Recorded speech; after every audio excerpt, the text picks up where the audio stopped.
Let's fix double-click side button if it's not working on your iPhone.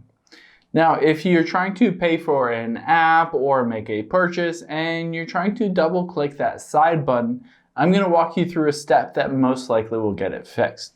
So let's hop into our settings and we'll tap on accessibility, and then you can see midway down here is side button. So let's tap on that.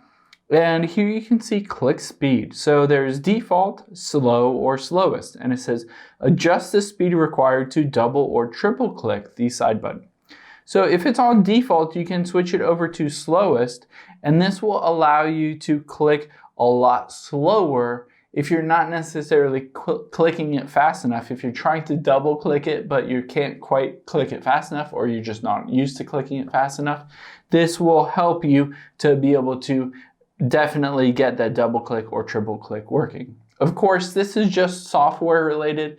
If your button itself doesn't work for anything, if it doesn't turn off your phone and lock it or anything like that, then of course you'll just have to see Apple and try to get them to physically fix that button itself. But this should help you with the side button if it's not working for that double click. Hope this helps. Thanks for your time today, and I'll see you on the next one.